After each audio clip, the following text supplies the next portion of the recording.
Hi, everybody. This is Tommy Lasorda. Listen to the Sandlot, the best thing that could happen to you.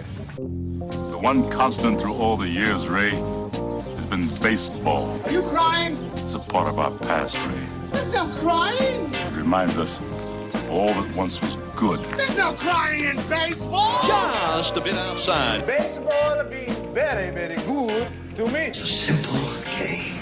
You throw the ball, you hit the ball, you catch the ball. Personally, I think we got holes on that. The Sandlot Radio Network is on the air. And now, starting pitcher for the Sandlots, former pro player and Major League scout, Ted Howard. This is National League All-Star Justin Upton. Hi, this is Shane Victorino. Hi, this is Albert Pujols. Hi, this is David Wright. It's Derek Jeter, New York Yankees, and you're listening to The Sandlot. Welcome to The Sandlot. It's where everybody plays. It's a place of our own. It's our field. It's our neighborhood. It's our team. It's our home. The Sandlot is presented by the Sandlot Radio Network and sponsored by Terramar Collective, Econo Air, South Bay Credit Union, Max Graphics LA, and Grit Sports Collective. The Sandlot returns for its 12th season and second on our new home, Fox Sports Radio, 610 AM and 1067 FM. This happens to be our 299th show in the Sandlot's history. So the next one's going to be a really special one. We look forward to bringing you the childhood Sandlot stories from the biggest names in baseball, including players, coaches, scouts, front office personnel, and even media, as they reflect on their road to the big leagues. On last week's show, we had our producer and special guest host, Nick Wright, our resident baseball fanatic, with a rundown on who's hot and who's not in MLB. We also featured a former Major League player, coach, and now ambassador to the game worldwide with MLB International. He's a great friend of the Sandlot, Andy Tomberlin. This week on the Sandlot, we have a former Major League pitcher who played for 8 different Major League teams over a 13-year career. He now does broadcasting for the Atlanta Braves, Paul Bird. We also have a future star of the game. He's the son of a former major leaguer. He's about to be a high school senior. He's Wyatt Barmes. This kid was on the show at 18 months in a diaper. In our final segment, we'll feature our Sandlot and Grit Sports Collective Champ of the Week, Hayden Hill. We're going to start off with our producer and guest host. He's our resident baseball fanatic, Nick Wright. Hey, Nick, who's hot and who's not in Major League Baseball right now? Tad, happy 4th of July weekend to you and everyone out there. What a night for the Dodgers. I mean, they're on a 3-game win streak. They're 8-2 in their last 10, but how can we not start off with one of the best pitchers of all time? Clayton Kershaw became the 20th pitcher in MLB history with 3,000 strikeouts. Tad, he joins some elite company. He joins Tom Seaver, Walter Johnson, Pedro Martinez, and only Bob Gibson, starting pitchers with 3,000 strikeouts and a sub-3 ERA. Tad, I got to ask, is Clayton Kershaw one of the best pitchers ever? Well, definitely. I mean, his numbers say so. 3,000 strikeouts. He's only one of 4 lefties to ever get 3,000. And I think he might go past CeCe and end up being 3rd all-time of lefties. Yeah, anytime you're in the top 20 in strikeouts, that puts you in some serious elite company. And if you look at his ERA over the 17-year career, it's pretty solid too. And Tad, just real quick, I got to ask, when I mean all-time pitchers, I mean, do you think out of all-time pitchers, do you think he's a top 10 pitcher all-time?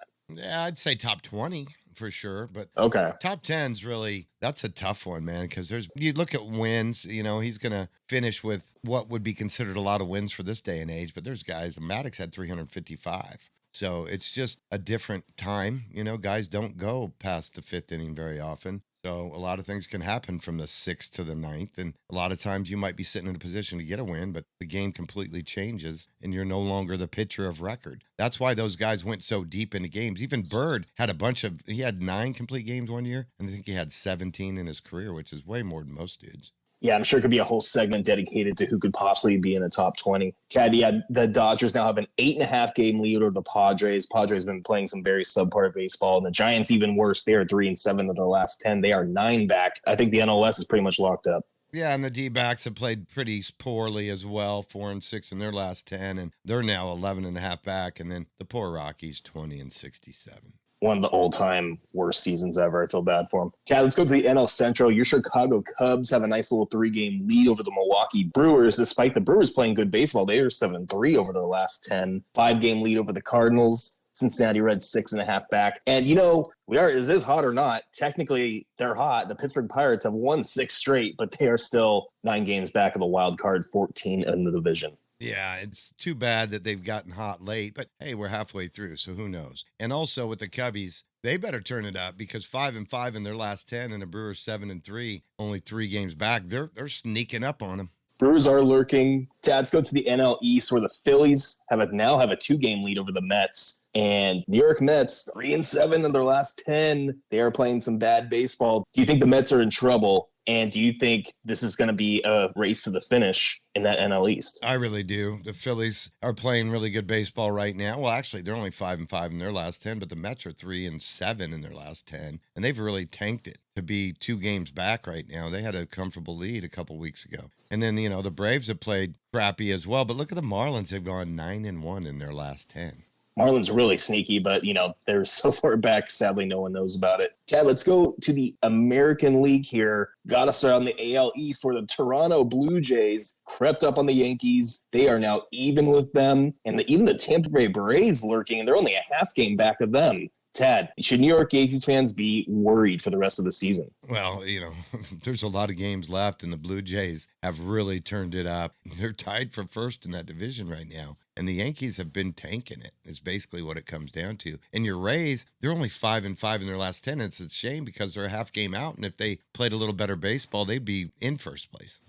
I really can't wait to see the ending of the AL East race. Let's go to the AL Central, where, there's not a whole lot to talk about. The Detroit Tigers have a nice 12.5 game lead over the Guardians, who's lost 6 straight. The Minnesota Twins and Kansas City Royals are 13-14 back, respectively. And the poor Chicago White Sox, that's been a brutal season. Tad, I think the AL Central is locked up as well. Yeah, we talked about it last week that the Tigers were kind of running away with it, and they've extended their lead. They've gone 6-4 in their last 10, and the rest of the division has completely sucked. Cleveland Guardians 3-7, Twins 4-6. The Royals, who are a better team than 2-8 in their last 10, and then the White Sox, their 4-6 pace is kind of typical of their whole season. And lastly, the AL West, the Houston Astros, who are just playing great, 8-2 of their last 10. They have a 6.5 game lead over the Mariners. The Texas Rangers, DeGrom has been on fire. He's won his last 5 starts. The Texas Rangers, even though they're 5-5 of their last 10, they've won their last few in a row, and they are tied with the Angels, who are 42-43.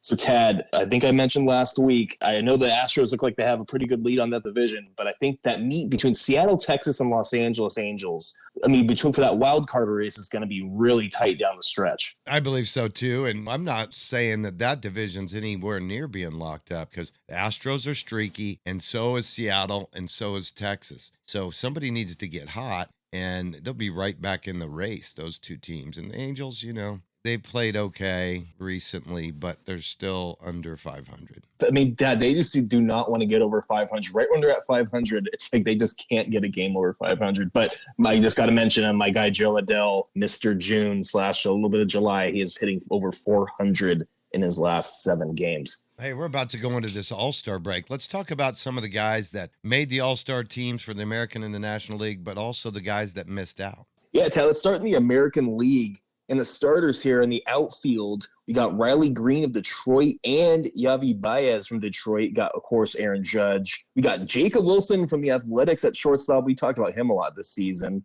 And we also have Gleyber Torres, who's at second base. Jose Ramirez of the Cleveland Guardians at third. Vladdy Guerrero Jr. at first base. Of course, you got to have Cal Riley at catcher. And Ryan O'Hearn Baltimore as DH. It's a lineup that looks pretty good on paper. And traditionally in the last 20 to 30 years, the American League has dominated this event. Absolutely dominated. And I want to go over to the National League. Then I have a couple interesting questions for you. So in National League, your Cubbies got a couple good ones. In the outfield, you got Kyle Tucker and Pete Crow Armstrong. You also have Ronald Acuna Jr., no surprise there for the Atlanta Braves. Francisco Lindor at shortstop. Ketel Marte at second base. And we got Manny Machado at third base. Freddie Freeman at first base, of course. Will Smith at catcher, and of course, Shohei Ohtani at DH. Now, Ted, I'm kind of curious. I want to ask you, since we have those lineups now, is a lot of people making some points. I try to get the pulse of the baseball nation. A lot of people think that, just for example, I'm just going to throw them out there. Ellie De La Cruz, a lot of people should have been ahead of Francisco Lindor of the Mets. And also, like Pete, a lot of people make a case that Pete Alonso should be over Freddie Freeman. Do you think any of those guys have a point? Well, you got the New York population voting for Lindor, right? But they also should be voting for Pete Alonso, but we have the LA fans over here voting for Freddie. And that is a tough one. Freddie's a guy that should always be the starter at first base just because of what he does. So consistent, such a tough out, such a clutch hitter. He should be in that game as the starter. So it's just Pete misses out. But at shortstop, that's another story. I think the numbers say what the numbers say at who should be leading that, starting the All-Star game at shortstop. Speaking of shortstop, I want to go over to the American League where rookie Jacob Wilson for the Athletics is over Jeremy. A lot of people think Jeremy Pena, the Astros, should have been ahead of him. What do you think about that? Again, this kid has had an unbelievable season, and I think he's going to win a batting title, and he's going to lead major leagues, at least the American League, in hits. The guy just goes about it a different way, and he settles for hitting the ball through holes, and he's not worried about trying to elevate and hit home runs. He's just going to get his hits. Also, I found it interesting. A lot of people don't know about Washington Nationals rookie James Wood. He was picked. Pete Crow Armstrong and Kyle Tucker of your Cubs, got the vote over him. But maybe he shouldn't have gotten it over those two guys. But James Wood as a rookie, hitting 283, 22 homers and 65 ribbies halfway through the season. The kid's really good. And he made the team. He's just not the starter. So he definitely probably deserves to be there. But, man, look at the following that Pete Crow Armstrong has created. And he's a first guy to 20 home runs and stolen bases this year. And then Kyle Tucker, he's been tearing it up as well. Those guys are deserving, and you got the Chicago fans voting. Yeah, got to remember it's a fan vote, and whoever has the greatest fan base usually wins. But I really can't wait for this game. I always think the All-Star game and, home run derby is really one of my favorite things in all of sports. Real quick, let's talk about who's hot with hitters, because some guys have started to tank a little bit, and the batting averages are coming back down to reality. Yeah, honestly, I was going to bring up earlier Jacob Wilson. He's having such a great rookie season for the Athletics. He is only hitting 196 in his last 15 games, so he is starting to cut. Guys like him are starting to come back down to earth a little bit. Yeah, but when you think about overall, when you play every game, it's going to end up being 500 plus at bats, close to 600 at bats, and a lot can happen. And for Judge to be still hitting 363 through this many games and this many at bats is pretty incredible. And then the extra base hits, 31 homers and 21 doubles. My God. Unbelievable. But Cal Raleigh still has him in home runs by 2. Cal Raleigh is starting to come back down to earth just a little bit. He's only hitting 167 in his last 7. I think that was inevitable too, Ted. Yeah, he's behind the dish, and he's going right-handed and left-handed. They're going to find some holes, but he's still going to hit his homers. I'm not looking for this dude to hit for a high average, but if he keeps jacking him out of the park, man, what a find he's been. The Big Dumper, one of my favorite nicknames of all time. We also have Shohei Ohtani is really inching there. He's at 30 home runs. Kyle Schwarber has 26 Schwarbombs. Eugenio Suarez, underrated guy from the D-backs, has 26 as well. Do you still see Cal Raleigh winning the home run title at the end of the year? Or do you think Judge will catch him? Again, man, that's a grind behind the dish. So I would say Judge will end up being the home run champion of the American League and of Major League Baseball this year. But look at Shohei at 30. You never know. He could end up being the one that ends up with the most. All right, Tad did mention Jacob Wilson coming back down to earth a little bit, but he's still hitting 339 for the year. Ridiculous for a rookie. Classic Will Smith, catcher for the Dodgers. He's hitting 340 his last 15 games, 320 his last 7. He's just ridiculously consistent every single year. Jeremy Pena, who I mentioned earlier, he's having a great year at 322. And Jonathan Aranda, first baseman for the Rays at 320. Just top 6 guys are just ridiculous this year. And Freddie's still steady at 309. And man, to see him over 300, the way he has been for so long in his career, it's just awesome. It really is. A lot of people thought, I remember when he first got to the Dodgers, some people thought he would drop off because the Braves won the World Series a little bit before that. And, just to see him still doing it this many years later is unbelievable. All right, Ted, and that's been Who's Hot and Who's Not for the week. Thanks to our producer and special guest host, Nick Wright, for giving us a rundown on who's hot and who's not in MLB. Don't go away. When we return to the Sandlot, we have a winner of 109 Major League games. He's now a broadcaster for the Atlanta Braves, Paul Bird. We're on KAVL, Fox Sports Radio, 610 AM and 106.7 FM. We are Fox Sports. The Sandlot, it's where everybody plays. I'm your host, Tad Powers. The Sandlot is presented by the Sandlot Radio Network. This is Aaron Cook. This is Aaron Rose. This is Al Leiter. This is Chase Headley. This is Clint Hurdle of the Colorado Rockies, and I listen to The Sandlot. Terramar Collective isn't just a brand, it's a tribute. Born from the Southern California coast and inspired by the legacy of a father who helped shape the board riding world literally. Terramar Collective repurposes vintage flannels and rare finds, blending timeless style with surf heritage. Honor the past, wear the story. Find us on Instagram at Terramar Collective. With so many banking options out there, why choose South Bay Credit Union? As a nonprofit credit union, they're here to serve you, not shareholders. That means they're able to provide better rates, fewer fees, and more valuable benefits to empower their members to live better and do better. You want to master your money? South Bay Credit Union puts you in control of your money with everyday banking solutions. From checking accounts to home mortgages, credit cards to auto loans, their members have access to the tools they need to achieve their financial goals now and in the future. The heat was unbearable. My AC was striking out and my house felt like a summer game with no shade. Then I called EconoAir. What a game changer. They knocked the heat out of the park and now I'm comfortable year-round. Give EconoAir a call today at 714-333-0130. That's 714-333-0130. Sandlot listeners mention the show for an exclusive discount on maintenance or repair with EconoAir. Hi, everybody. This is Rick Mundy, former Major League player, former All-Star, and now broadcaster with the Los Angeles Dodgers. You're tuned in exactly where you need to be. It's Sandlot, and it's baseball. Welcome back to the Sandlot. It's where everybody plays. We're on Fox Sports 610 AM and 106.7 FM. Right now, we have a former Major League pitcher, now Atlanta Braves broadcaster, Paul Bird.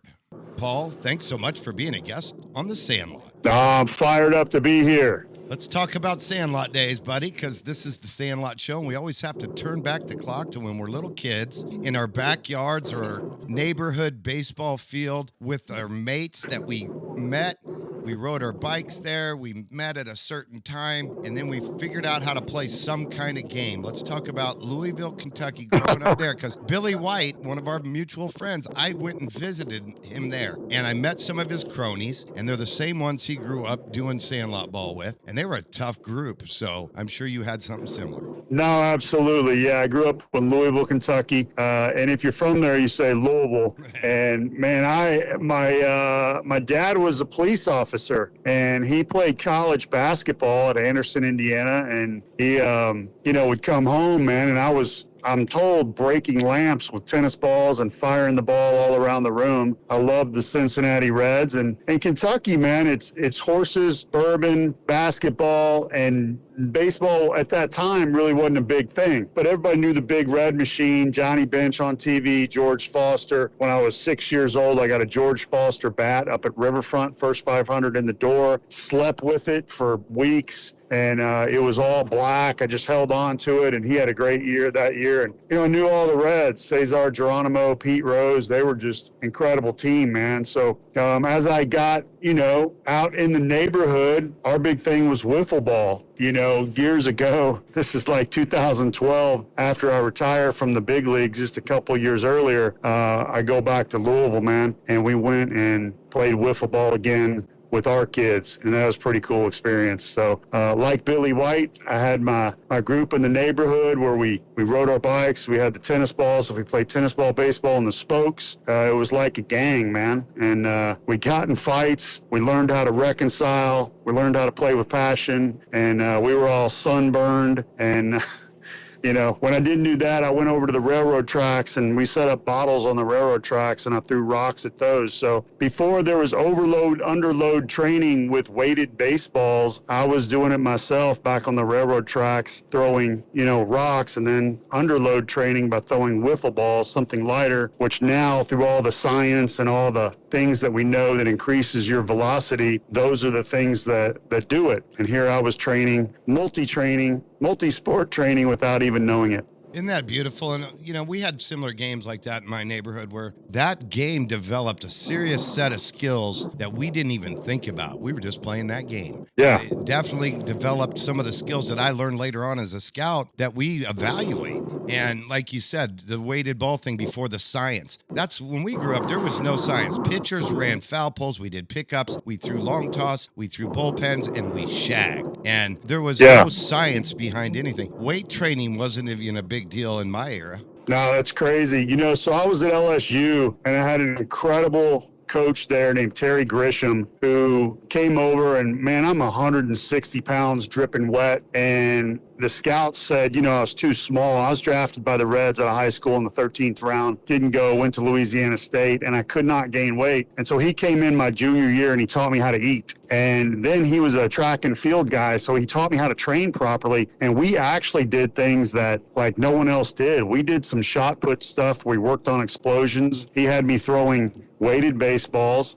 We made our own, and I would throw tennis balls. And then I would go to the golf range in Baton Rouge where was on campus at LSU. And if you're a young pitcher out there, this is important. I would throw golf balls body to learn how to throw quicker. And you have to stay behind the golf ball, because if you don't, you'll cut it, it'll go right or left. So it's great training on staying behind the baseball. I'm going to go over the field today and broadcast the Braves. Spencer Strider is the best in the game at staying behind the ball, and why he can throw the ball 102 when he's, you know, 5'9", 5'10", but he's the best in the game at doing that. So there's little things that I did that were early on. I was training in a way that no one else did. I didn't throw hard, but that's not the point. I was training properly and it helped me. But then when I got into pro ball in 1991, they told me to put all that stuff away. That meaning, hey man, you're going to get... The science wasn't you're gonna at get the major league level yet. It was in college, but it wasn't at the major league level. It's nuts.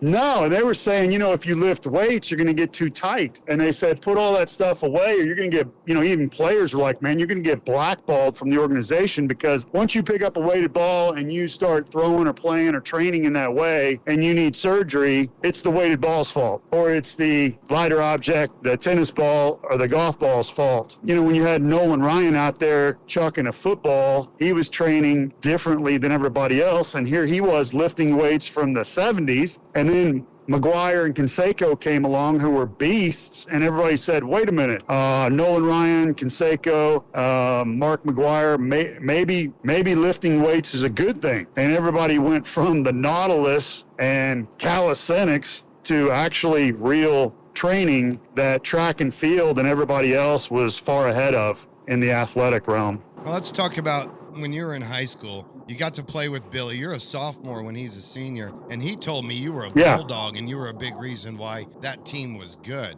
But you mentioned to me, you know, Billy was a senior, and he was the shortstop, and so he was that hard-playing guy that everybody looked up to, and you were a sophomore pitcher, and, you know, there's a dynamic there. But that was kind of the groundwork for you being able to get drafted by Kansas City out of high school.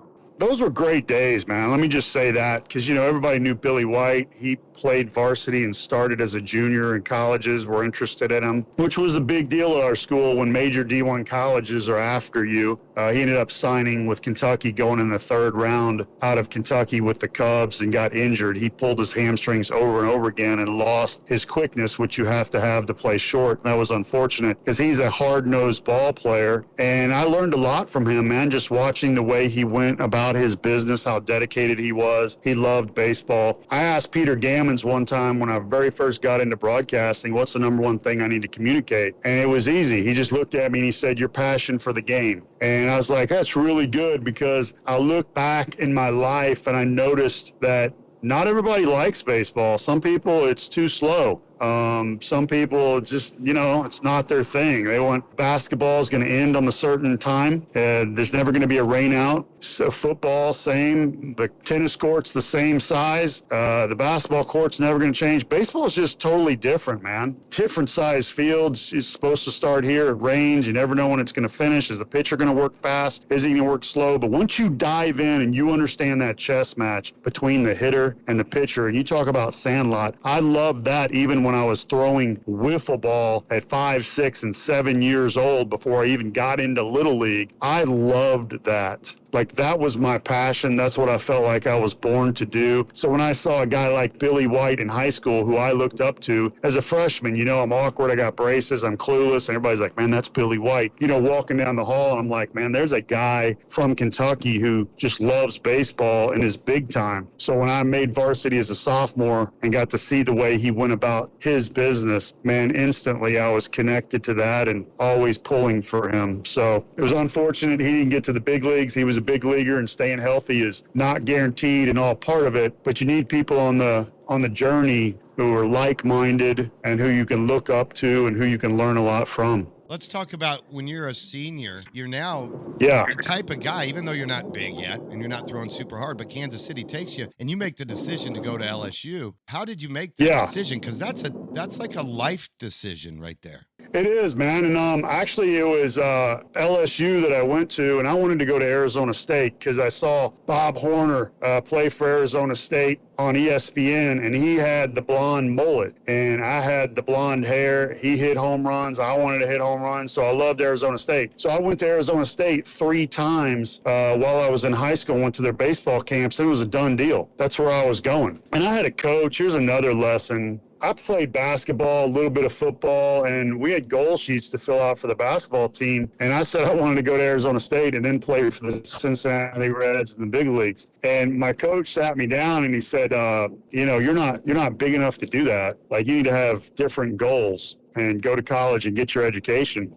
And so I got in the car and I was crushed. I told that to my dad, and my dad started screaming in the car. And he was like, son, he's never even seen you play. And he just started, how does this guy know? Don't you let him kill your dream, all this. And I was like, man, that was just really powerful for me. And he had told me, my dad, he's like, you can do anything you want to do. And my dad was kind of a negative person. I think he was the chief detective of homicide in Louisville, Kentucky. And he stepped over crime scenes and dead bodies all day. So he was kind of callous and negative. And when he was super positive about what I could do, I knew he was telling me what he thought was the truth. And I never forgot that. And I've always leaned on that. So I think the lesson in that story, if you're a father listening to this podcast, is encourage your son and just tell him you'd love to see him play. Because my dad didn't smile very much, but when I hit a double, he did. Yeah. And those were great days and great moments for me. But I wanted to go to Arizona State, and the visits I took in college, everybody was kind of arrogant, like, man, we're going to win. We hope you come here. I go to Arizona State, and same thing, just got an arrogant vibe, like they're doing me a favor to let me go to the school because we're the best. And they were number 1 in the nation when I went there, and Cal at their place at Arizona State swept them. This is 1988 for like the first time ever. So when the number 1 team in the country gets swept at third place by Cal, and you got guys in there on visits, the coach, Jim Brock, didn't even talk to me. So I was like, man, what is going on? I go to LSU the next weekend, and this is where the mastermind, Skip Bertman, was at. And I walked in, and he told me the exact opposite. He said, Paul, if you don't come here and pitch for us, our program is going to fall apart. And I was like, what? That's a different approach. Totally different, man. He's like, you're going to start for us on the weekends in the SEC. And, I was a hitter at that time too. And he said, if you can hit, and that was a total lie, because I hit 400 in the fall. They pulled the bat from me. I did pitch on SEC weekends as a freshman, which was, he was telling the truth there. And when he said all those things, I felt really good. Then I walked in the locker room, and I had a jersey, a Bird jersey, hanging from the locker with a spotlight on it, and the rest of the room was dark. And I was like, oh man, I'm coming here. So I committed on that weekend, and my mom was like, oh my gosh, what did you do? you know? And I said, I feel like this place is my home. I'm going here. And she panicked like, oh my gosh, I can't believe you were going to Arizona State. We sent you to camps and did all this. And I'm like, Mom, I know I came here on this visit to just have fun, but I'm going here. I'm honoring my word. Yeah, we went to the World Series every time. In my junior year, we won it all. And LSU, as you guys know, just won it last week, and that was number 8. That was Skip Bertman. And real quick, I know I'm giving you a long answer. He got there in 83, and he took notes on this sheet of paper, and it was so quiet that he could hear the cleats breaking the dirt as the runner ran to first to get to first base after a ground ball. And he said there was like 1 or 2 scouts in the stands, maybe a parent and a girlfriend or 2. That's how few people were at the field, LSU 1983. And by 88, 89, 90, that's when we started setting attendance records and have never let up since, all because of one man's vision and what he could see happening at that school. So it's a great story, and I was really fortunate to be part of it. He's a former major leaguer, and he's a national champion with the LSU Tigers from 1991. We're going to take a quick break. Don't go away. We have more with Paul Byrd when we return. The Sandlot, it's where everybody plays. The Sandlot is presented by the Sandlot Radio Network. Hey, everybody, this is Jeff Houston, and I listen to the Sandlot because I've been in this game for 40 years, and there's nothing like baseball. Terramar Collective isn't just a brand, it's a tribute. Born from the Southern California coast and inspired by the legacy of a father who helped shape the board riding world literally. Terramar Collective repurposes vintage flannels and rare finds, blending timeless style with surf heritage. Honor the past, wear the story. Find us on Instagram at Terramar Collective.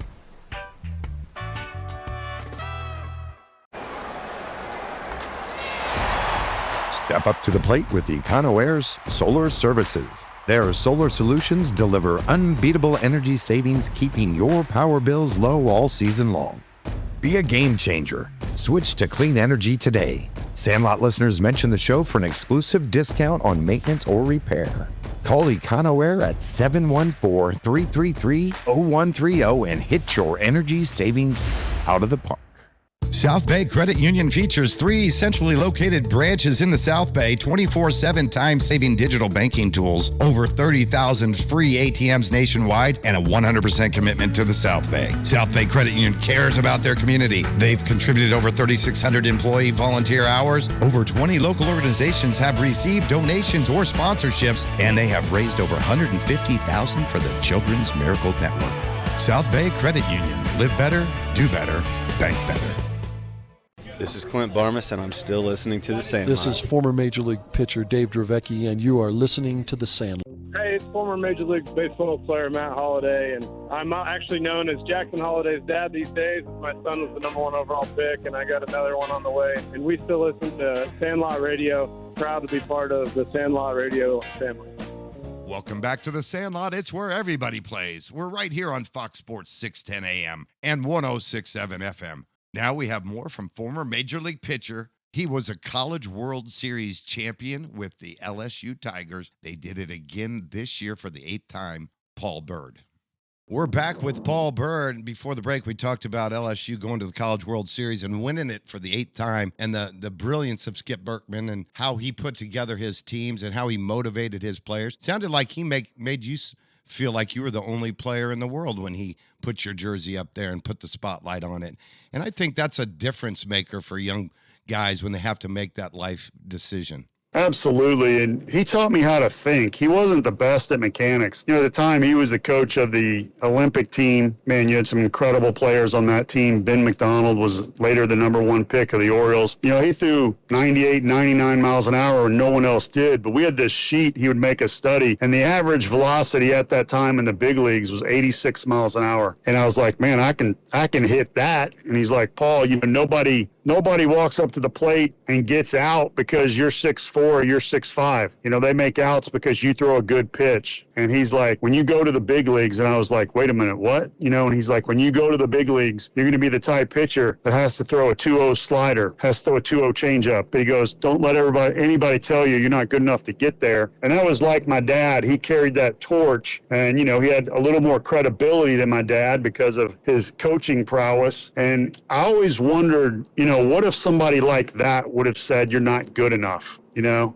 Would I have taken that in and quit my dream, or would I have rallied against that? I don't know. I just know that when somebody believes in you and encourages you, and it's genuine, because this game's so negative, and you know, so many people will tell you what you can't do and critique you, not just in the media, but coaches, scouts, parents, whatever. And you need someone that believes you can accomplish your dream, and you just need one. Yeah. You just need one. One person to encourage you to follow that dream, right? That's it, man. And we just live in a negative society, and I think people like to pull other people down. And, you know, when I coached later in travel ball and I saw these kids, you know, some of them made it, but most did not. And I'm not going to be the one to tell them that. I'm going to let them get after it, power through, because I could be wrong. You know what I always say, Paul? I say, yeah, I don't count anyone out because I don't know who's going to do the work, because it's what you do when nobody's watching you. And I don't know that who's going to do that work, because the guys that are superstars in the big leagues, they did that. Omar Vizquel told me he spent hours bouncing a rubber ball off the wall in Caracas, Venezuela. And he knew he was good when he was twice as fast as anybody else in the neighborhood. And he did it for hours every day. So, and nobody watched, you know, he was doing it on his own. Yeah. That's the difference makers. And we don't know who's going to do the work.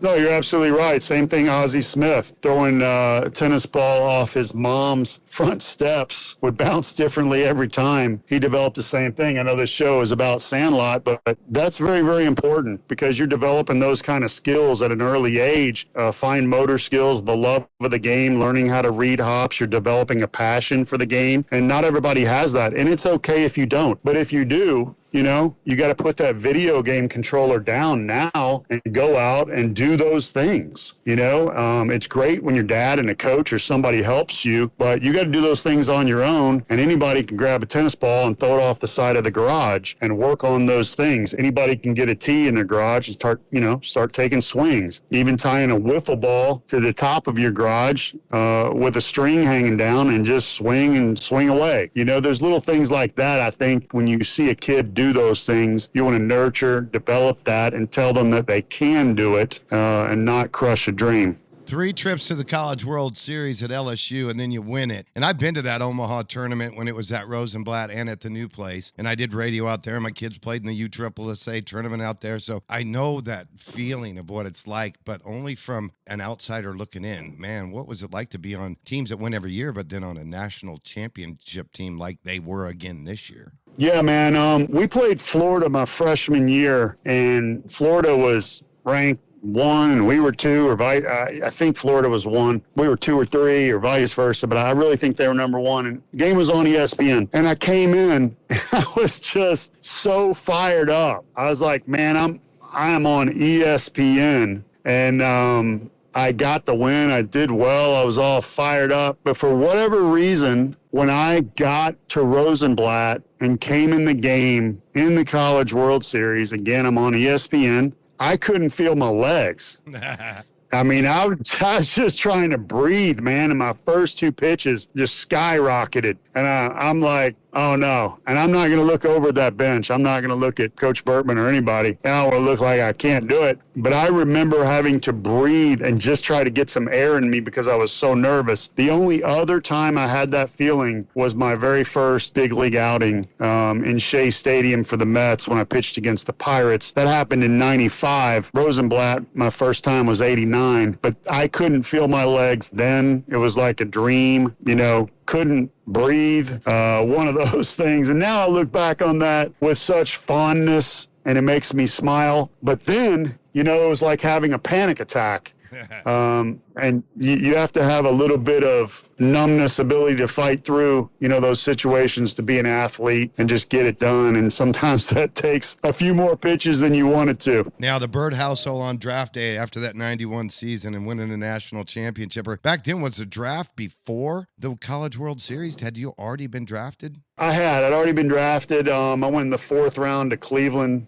The Cleveland Indians at that time, now Guardians. I don't know. I'm embarrassed to say this, but, I do need to be honest. I was disappointed because, scouts or whoever and different people, they're like, we got you in the end of the 1st round. We got you at the beginning of the 2nd. There's no way you're getting past the middle of the 2nd, or, you're a late 1st round, or all these. And I had seen guys that went earlier than me and higher, and they threw harder and they were taller. And I was just really frustrated. I don't mean it in an arrogant sense, but I'm I can pitch around that guy. I'm better than that guy. And I was just mad. But it turned out to be a blessing because I just had, I don't want to say it was kind of a chip on my shoulder. I had to pitch I was always having to prove myself, and I think there was a benefit in that for me. Pitched on edge a little bit and was always trying to show someone I could do it or get someone to believe in me. And I think when somebody pitches like that, you talked about Billy White being a gamer. That was kind of the reputation that I had. I wasn't a extremely gifted player physically or stuff-wise, and I had to just keep taking the ball and going after people. And I think coaches like that, and was one of the reasons that I didn't just make it to the major leagues, but was able to play up there for a long, long time. Coaches felt like young guys needed to see that, and a number of coaches, including Joe Madden and others, just said, man, we'll always have a place for you on my team. Bulldog is what we refer to when we're talking about pitchers that have that pitch ability and, intangibles that aren't always seen by the naked eye, right? But managers know, and it's something that's inside of you. And when a manager knows that, he's going to go to you, and I love it. Yeah. Thank you for that. Yeah, so it worked out, and I still remember my wiffle ball days, coming full circle, and where you learn to compete, work through your differences, get through a bad call. You don't have umpires. You got to yell at each other, and, the occasional fight breaks out or whatever. And I think that's a training ground for that Bulldog mentality. So like I said, when we go back in Louisville, Kentucky, and man, we had jerseys. That's how serious we took it. We had jerseys where we had T-shirts and we wrote with Sharpies and markers, and we had the All-Stars. And then we had the rinky dinks. So we had our own little all-star game, and we played in Richlawn. The subdivision we lived in was Richlawn, and we played in a churchyard right off Shelbyville Road. And every now and then the police would show up and say, "Get out of here, you kids." And we would spray paint bases, in the parking lot and everything like that. So when I went back 2011, 2012, we went to that same churchyard, and we had a game broke out, and the police showed up. Oh, no way. They're like, "Get out of here." We're like, we're adults now. We're like, "Hey, we used to play here as kids." They go, "It doesn't matter. The church called. You got to get out of here." So we took it over to Wagner High School in the parking lot over there and continued the game. And then a friend of mine who grew up in the neighborhood recently, and I'll shoot this to you later, sent me a picture when he was going through old boxes, and he found his Richlawn jersey that was drawn out from the All-Stars. Yeah, man, it was pretty cool. Right. So that is, man, that's how, serious we took it. And, I loved the movie Sandlot, and I have a picture in my office of all those guys in that movie that signed, the poster. But, the movies like that, I totally connected with that movie because that was my life. Those were the adventures. Like you said, man, we rode our bikes there. It was a big it was like a gang, it was a big rite of passage to be in the game and compete and learn how to hit a breaking ball because the wiffle ball doesn't go straight. And, you learn how to hit heat because there's some kid in the neighborhood who's 4 years older than you trying to blow it by you. And you just develop those skills that are needed. And when we would finish, as I said, man, our shoulders are all blistered up and sunburned. We'd run over to Baskin Robbins and we would scrounge the floor for 26 cents so we could find, if somebody dropped money underneath the counter, if we could find the 26 cents to get a single, And I think the guy there was so fond of us, man. I think he used to throw down change because there was always some change under there for us. And those were great days, man. Yeah, absolutely. We're going to go to a break. We'll be right back with more from Paul Bird when we return, right here on Fox Sports 610 AM and 106.7 FM. The Sandlot, it's where everybody plays. I'm your host, Tad Powers. The Sandlot is presented by the Sandlot Radio Network. My name's Brody Lilly, and I am in the Grit Sports Collective Baseball Camp in beautiful San Diego, and you're listening to The Sandlot. Do you want more than just wins for your kids?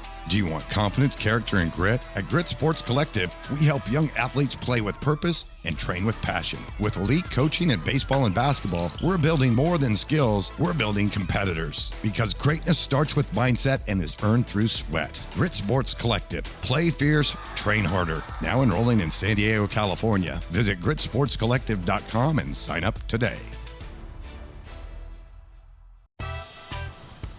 Terramar Collective isn't just a brand, it's a tribute. Born from the Southern California coast and inspired by the legacy of a father who helped shape the board riding world literally. Terramar Collective repurposes vintage flannels and rare finds, blending timeless style with surf heritage. Honor the past, wear the story. Find us on Instagram at Terramar Collective. Looking for printed apparel for your school, business, sports team, or company event? Max Graphics LA is your solution. Go to maxgraphicsla.com today and check out our options. We offer screen printing, embroidery, and more on clothes from major suppliers. Our graphic designers can help you with your logo or design. We also offer custom online retail shops where we take care of all orders and fulfillment. Visit our website at maxgraphicsla.com or call 310-595-1195 today to get started. Hey there, this is Josh Holliday, head baseball coach at Oklahoma State. I'm the proud big brother of Matt Holliday, former major leaguer, and the proud uncle of current minor leaguer Jackson Holliday. And I'm listening to The Sandlot. Welcome back to The Sandlot, right here on Fox Sports 610 AM and 106.7 FM. KAVL, the Antelope Valley Sports Talk Station. I'm your host, Tad Powers. Now we have more from former MLB pitcher turned to the dark side of the broadcast booth, Paul Bird. Now, draft day was a disappointment because you thought you were going to go earlier, but let's talk about the day you get the call to go to the big leagues in 1995, and it's with the Mets at the house. Because your dad, you said, he's kind of a hard ass, but he also wanted you to follow your dream. And so the realization of the dream when you get that call, what was that like for your dad? Yeah, man, that was probably one of the best moments of my life, apart from my kids being born, was telling my dad that I got called up to the big leagues. So it makes us all feel a different way, doesn't it? And to this, man, it wrecked me. Yeah, I mean, it's wrecking me now. It's it was a cool moment, man. Yeah, because he spent a lot of time with me, and you know, he didn't push me because he wanted me, you know, again, he wanted me to play basketball. He just was like, okay, this kid loves baseball, so I'm going to be there for him and spend time with him. And I think that was a connection that even when I was in the big leagues, there was some sort of connection with my dad that, you know, when you smell the grass, the smell of the leather, the ball hits your glove, just playing catch. I don't need to do anything else. Like, just playing catch is fun for me. And I would attribute to my dad spending time with me way back when. So that call was one of the best of my life. And I said, you got to get to New York. And I'm my dad's only son. I have two stepbrothers and stepsister who's older than me. And I'm going to tell you my life story real quick. My mom was about to turn 40 and the doctor was going to give her a shot and I was going to be aborted. And my mom said no. You know, she said, I'm doing it again. So I'm my dad's only son. And when I came out, I had a brother 16, a brother 18, and a sister 20.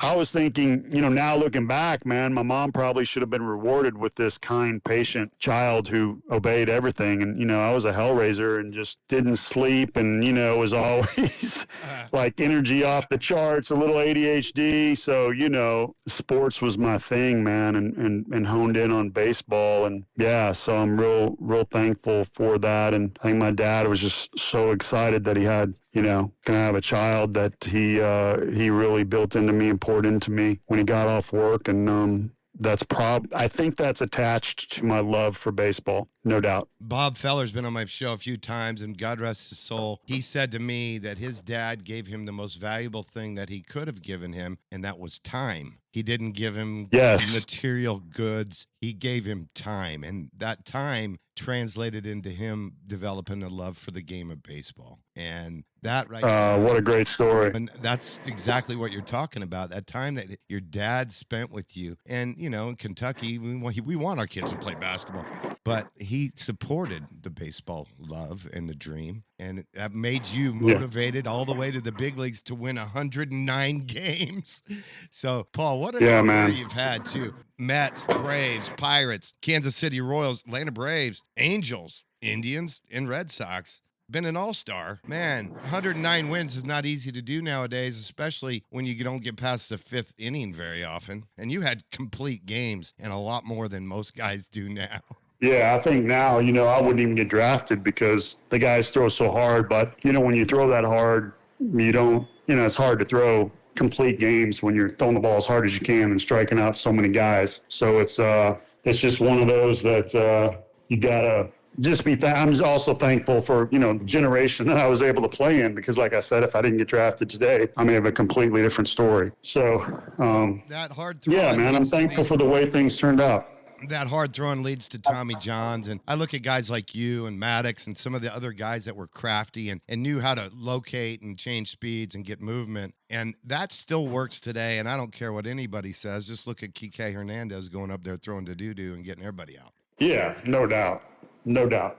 You know, Ranger Suarez the other night just stuck it to the Braves. Nobody could figure him out. He's throwing 87-mile-an-hour cutters and changeups, and people thought he was hurt. He looked like he was throwing a bullpen just nice and easy. So I knew he wasn't 100%. So he just went out and pitched. And that's, I think, what we used to do. And today, I would love to see, not everybody, but I would love to see a guy or two on each team that can do that. I remember CC Sabathia, Jake Westbrook, Cliff Lee wanting to throw after me because they felt like I was totally different, you know, and just did things differently. And I think there's value in a rotation where everybody doesn't look the same.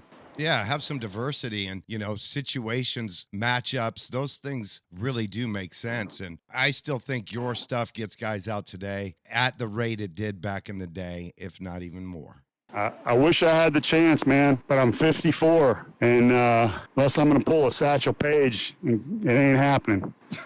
Well, hey, bud, I'm an old man too, but I pitched a little bit in Australia this winter, and there is a limit, and I kind of reached it. But just having the passion to still go out there, and for you now doing broadcast, talking about a dream come true, being a major leaguer, but then staying in the game and being a guy that does color and gets to interview major league players, that's a really cool extension of the career. It is, man. And it's, you know, all those lessons that I've learned of working through injury and having to believe in yourself and pitching different and reinvent yourself, that adds to my broadcasting skills. So that's it. Can you hear the music behind me? I sure can. I can see you walking up at the stadium. And Paul, I want to thank you for being a guest on the Sandlot. Okay, man. See you, brother. Thank you. We're at Bellflower High School with a young man by the name of Wyatt Barmes. He's a 17-year-old kid now, but when he was 18 months old, he was on the show then because his dad is a former major leaguer, and at the time he's with the Rockies, and you were waiting around for him to get out of the clubhouse, and I think you might have had a wet diaper because you were upset. But now Wyatt's 17 years old, and he is a kid getting ready to go to college to play baseball. Wyatt, thanks so much for being a guest on the Sandlot. Of course. I'm excited. Now, you grew up 5 to 7 years old. Your dad was still playing in the big leagues, so you were exposed to some big league clubhouse stuff. We talked before about, you know, what it meant to guys like Jackson and Ethan Holiday. You might have been a little young, but man, those visual impressions that get burned into your brain at that age, they don't go away. Yeah, they definitely don't. I think sometimes sitting out there on the field watching some of those big league pop-ups is definitely in my brain. I remember trying to catch one, and I do remember a lot of doing things with the outfielders and stuff, and so yeah, honestly, those are some really good memories, and I think catching those pop-ups have gotten so easy for me. When you do it when you're 5 years old, 6 years old, 7 years old, and a big leaguer hits a pop-up and you can catch it, it's a can of corn when you become 17-year-old and you've been playing baseball your whole life and you've had the influences that you've had. Now let's talk about some of the guys your dad played with you that you might have had some exposure to and you admired because you could see what kind of abilities they had. Definitely with the Pirates, Andrew McCuthen. I do remember him very well. He was always a nice guy. I was always in the outfield with him. I lost my first tooth with him, actually, in center field at the Pittsburgh Pirates Stadium. And that was really awesome. I mean, it was really cool. It was a good memory. But definitely seeing those pop-ups with him and watching him catch all of them just in batting practice definitely is really cool. Also watching my dad get some ground balls and stuff, definitely trying to be like him, definitely was what I was trying to do. The Rockies was a team that he spent most of his career with, and there's one guy in particular, I call him the Todd father because he was kind of the influence over that whole clubhouse, Todd Helton. He went in the Hall of Fame last year, and what was really cool, his college team also won the College World Series last year, so it was a big year for the Helton family, and I know that that's another guy that you got a lot of exposure to at a young age. I definitely remember him and his daughters. I remember playing with them and all that. I don't really remember a lot from the Rockies, but I definitely do remember just being around everyone and being in that environment for sure. Now you're at Berthoud High School. You're going to be a senior. You have the idea of going on to play college baseball, and it's that time where we have to start making decisions and looking at different locations. Is there any part of the country that you think you'd like to go and play college? Definitely. I really like this area. I like the California area, and I really do like the warmer areas. Living in Colorado, I love all the 4 seasons, but I do want to play baseball all year round, and I think that having the opportunity to do that in some of these other states sound very awesome, and just being able to play the sport I love all year round. He's Wyatt Barmes. He just happened to be the player of the game in a game that I watched today. Went 2 for 3, made a couple of really good plays, and your team played really good baseball today. These tournaments, they become a little bit hard, though, because you're playing a lot of games in a short period of time. It's hot. Plus, you guys are going out and seeing the cool stuff and might be up a little late and then playing early games. It's not the way we normally do baseball, but it's how we grind it. Yeah, for sure. I mean, there is the vacation aspect to some of these tournaments, but we also do find time to focus. I mean, we've had a lot of great tournaments in the past, and just so happens that this one kind of came up on us, and we didn't have the best tournament so far, but we're definitely trying to find it back, at least go 500, go 2 for, definitely, yeah. So just trying to grind these games out, just even throughout vacation and all that stuff. He's Wyatt Barmes. He's going to be a senior in high school. He's going to go on and play college baseball. Wyatt, thanks so much for being a guest on the Sandlot. Thank you. Thanks for listening to the 12th Sandlot show of the 2025 season and the 299th show in our history. You can listen to the Sandlot every Saturday morning right here on Fox Sports 610 AM and 106.7 FM. Also streamed live on 610foxsports.com. You can catch replays of this year's and past season's episodes on the Sandlot Radio Show SoundCloud page. Be sure to follow us on Instagram at Sandlot Radio Show for video content with the players. We also have links to our YouTube, Spotify, and SiriusXM MLB network.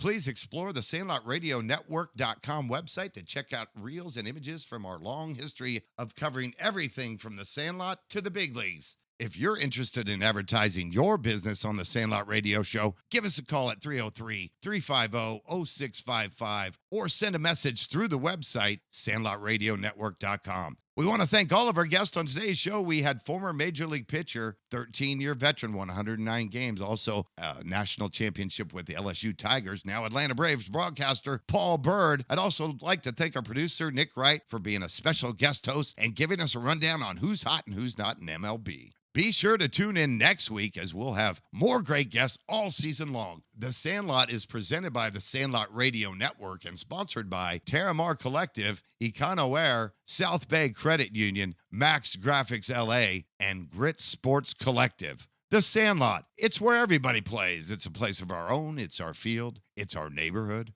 It's our team. It's our home. I'm your host, Tad Powers. Stay tuned for Dodger Baseball. Is this heaven? It's Iowa. Is there a heaven? Oh, yeah. It's the place dreams come true.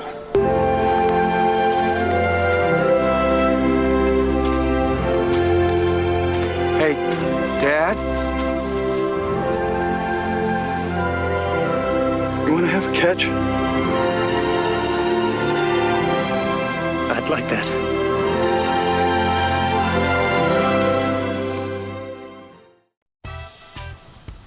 Terramar Collective isn't just a brand, it's a tribute. Born from the Southern California coast and inspired by the legacy of a father who helped shape the board riding world literally. Terramar Collective repurposes vintage flannels and rare finds, blending timeless style with surf heritage. Honor the past, wear the story.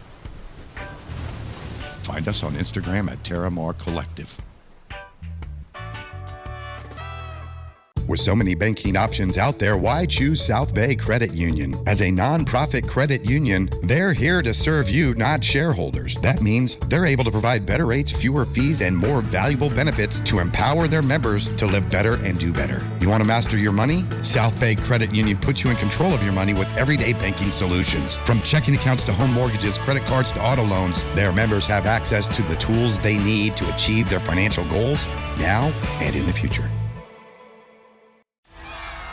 Do you want more than just wins for your kids? Do you want confidence, character, and grit? At Grit Sports Collective, we help young athletes play with purpose and train with passion. With elite coaching in baseball and basketball, we're building more than skills, we're building competitors. Because greatness starts with mindset and is earned through sweat. Grit Sports Collective. Play fierce, train harder. Now enrolling in San Diego, California. Visit gritsportscollective.com and sign up today. The heat was unbearable. My AC was striking out and my house felt like a summer game with no shade. Then I called Econoair. What a game changer. They knocked the heat out of the park and now I'm comfortable year-round. Give Econoair a call today at 714-333-0130. That's 714-333-0130. Sandlot listeners mention the show for an exclusive discount on maintenance or repair with Econoair.